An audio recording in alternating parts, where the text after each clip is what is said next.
How are we doing? How are we doing? All right. I'm going to talk about my favorite topic today. How do you turn your little startup into a big, fast-growing scale-up, right? I don't know about you guys, but it seems like everyone is starting companies these days. All my friends are starting companies, and I'm wondering what's going on? Why is there so much startup activity? And I went back in time, and I looked at that early spreadsheet of how much it cost us to get HubSpot started. It cost us about $200,000 back in 2006 to get HubSpot started. It was pretty expensive, pretty hard to pull off. And they did the same math, what if we wanted to restart HubSpot today? What would that cost us to start from scratch? A lot cheaper, about $1,000 in startup costs for HubSpot. Everything is cheaper for startups today, except that one magical startup ingredient: coffee. Seriously, it is a fabulous time to start a company. Since the cavemen walked the earth, there has never been a better time to start a company. Everything is cheaper. There's near 0% debt out there, lots of equity. The economies are growing all over the world. It's easy to build software with AWS and open source. It's easy to build hardware these days. It is a fabulous time to start a company. I've seen this in spades at HubSpot, my company, and we're seeing it like crazy. When we first started our company, it's in the marketing technology space 11 years ago, there were about 30 companies that we competed for dollars with. And these are the 30 that I put together from 11 years ago. If I look today at how many competitors we have, holy crap. We have there's over 5,000 marketing technology companies out there. There has been an absolute explosion in startup activity, in marketing technology, in every corner of every industry. It's never been easier to start a company, but boy, it's never been harder to scale a company. There is so much competition, it's so hard to break out. This is something that I'm very curious about. How do you turn that startup into a big, fast-growing scale-up? So I put together this little chart in sort of the journey of the company. Phase one is a couple founders trying to figure it out, 2-3 people. Phase two, maybe 30 people, right? You got customers that are paying you, but you know all your customers, right? You put money in the top of your funnel, you're not getting a great return out the bottom. The math doesn't quite work. Phase three, that's scale-up mode. You're tens, hundreds of millions of dollars in revenue, you're growing fast, you don't know all your customers, and business is going really good. Who in the room, can you clap for me if you're phase one? Clap, let's hear it. Okay. Can you clap for me if you're phase two, between 3 and 30 employees trying to figure it out? Okay. And grace us with your presence, phase three, big companies growing real fast?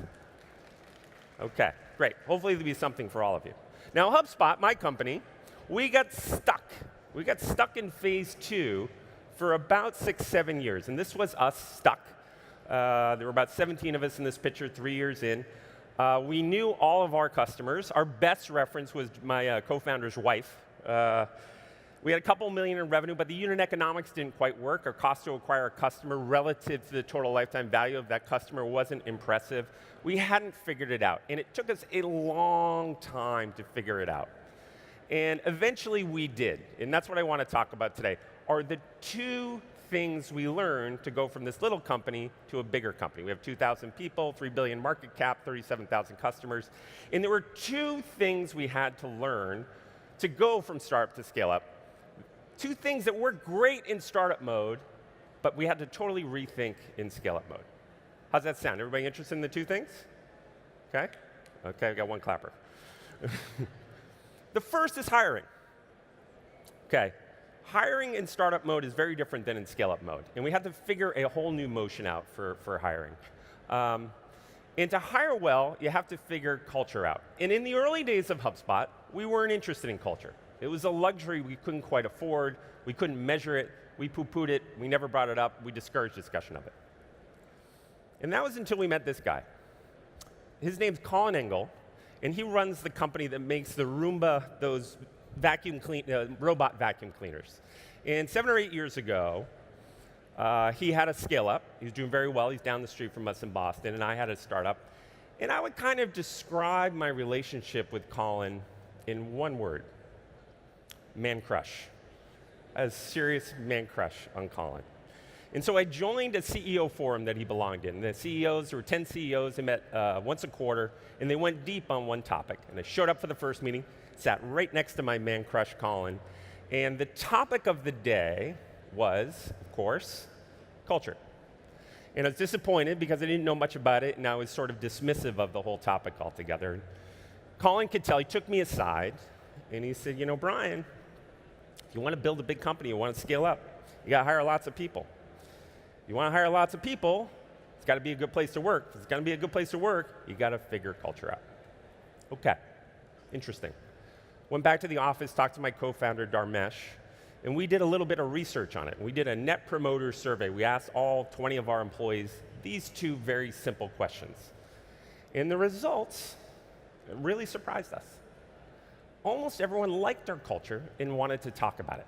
So Colin said it was important, our employees wanted to talk about it. So we went to work on it. And we built something we call our culture code. It's about 100 PowerPoint slides. It takes about 15 minutes to go through. And it describes how our companies work. It describes how the relationship between the employees and the owners work. It describes the relationship between the employees and the customers. And we're trying to rethink our culture to really match the way modern employees work. And we spent a lot of time on it. This has been a key document. We call it a culture code because we think of it like a piece of code. Just like in a product, you can pull out a piece of code, refactor it, add some features, push it back in. Our culture code is a living, breathing document that changes over time, lives and breathes over time. It's been very, very interesting. We posted it, and it's got a lot of views on SlideShare, over 3 million views. The way I think about culture is if you have a great product, your company's got a terrific product or service, it's like a magnet that pulls customers in and retains them. But who builds those products? Today, the employees build the products. If you get a great culture today, it's like a magnet that pulls in employees, retains them. Culture is a key play.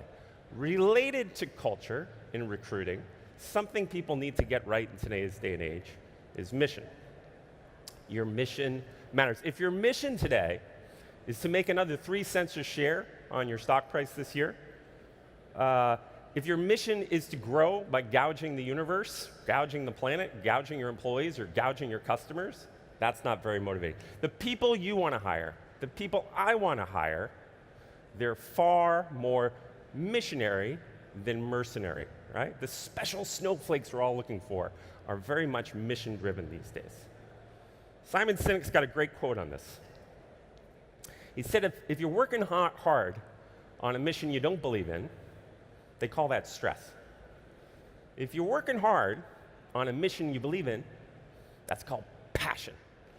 Mission matters. I think of building a company day and recruiting, it's a lot harder in scale mode. Let me give you the math on it. Let's say you're in startup mode, you got 20 employees. You got 20% turnover, you lose 4 employees, so you're down to 16. You want to grow by 50%, you got to get to 30 employees. You have to hire 14 new people in the year. Not bad. You can kind of muscle it through in your network. If you've got 2,000 employees, you've got 20% turnover, you got 2,000, you're down to 1,600 employees. You want to grow 50%, boy, you got to hire 1,400 people. That is a daunting task when you're a scale-up. In order to do it, you need to create a viral loop for your employees, very similar to the viral loop you're trying to create with your customers. And the coefficient of friction, the viral coefficient in your viral loop is how good your culture is, how sticky it is, how unique it is relative to your competition, and how good your mission is. So muscle group number 1 we had to learn about when we went from startup to scale up was really figuring out the scale up way to hire, figuring our mission out, figuring out our culture. Okay. Muscle group number 2, the second thing we had to come through and learn a lot on was not just acquiring employees, but acquiring customers. We've gone through a long journey on customer acquisition. I had to rethink it a couple times. When we started, Dharmesh and I, probably like you, we read all the startup books. Every startup blog, lean startup movement, we read it all. We must have said the word minimum viable product 1 million times when we were in that early founder stage mode. We must have said product market fit 1 million times. in that second phase and startup phase. The problem with all the literature we're all reading, all this startup manifestos we're all reading, is it's built for startups, and it sticks you in startup mode and doesn't help you get to scale-up mode. We hung our hat on product market fit. Product market fit is necessary, but insufficient to really grow your company. You need product market delight, right? Especially in today's day and age, everything's very competitive. Delighted customers do two things. They pay you more, of course, and they market very, very well. They market your product better than your own marketing department. So product market delight is key. Now, I probably shouldn't have been surprised, of all people, that it took me a while to figure this delight thing out. This is a picture of me in my first job, 16 years old in Boston, and I pumped gas, right? Short shorts were in back then. And this is my first customer. Customer pulls up and rolls down his window. What can I get you? And he said, fill it up unleaded. And I go to the thing, and I unscrew the gas cap, and I put it on the pump, and I pump away, put the thing back. Took his money. He's on his way. Delighted customer is on his way. Next customer comes up, rolls down his window, and she says, fill it up with unleaded. Okay. I go and screw the gas cap. I put it on top of the pump, put the thing out. Fill up the gas tank, put the thing back, take her money. I'm a customer delightion machine at this point. I got this. And then about 2 hours into the morning, my boss came out. Getting a little busy, and my car pulls up, and my boss is starting to take cars, and the car pulls up, rolls down the window. He says, what can I help you? How can I help you? And she says, I'd like to fill it up with unleaded. And he unscrews the gas cap, and he goes to put it on top of the pump, and it was clear I forgot a key step in the process. I had forgotten to put the darn gas caps back on the car. So I was off on a bad start in customer delightion early in my career. But I like to think I played my own special part in helping the gas station industry transform itself from a full-service industry to a self-service industry. Thank you. Quite impressed with the gas station industry. They transformed themselves from within, created a new process, lighter touch, very impressed. Most industries aren't as forward-looking. Here's a few that are in the news today. Lots of disruption going on. Let's talk about the disruptees. A lot of people say Netflix disrupted Blockbuster. I'm not so sure, right? Netflix could have disrupted Blockbuster, but really it was the late fees that disrupted Blockbuster. Apple, you could say Apple disrupted the music industry, or you could say buying the whole album disrupted the music industry. You could say Uber disrupted the taxi industry, or you could say waiting in line in the rain disrupted these companies. They all, I would argue, self-destructed. They didn't transform the go-to-market. They didn't transform their process. They got stuck. Now let's talk about the disruptors. Netflix, Apple, Uber, there's hundreds of them these days. What did they get right?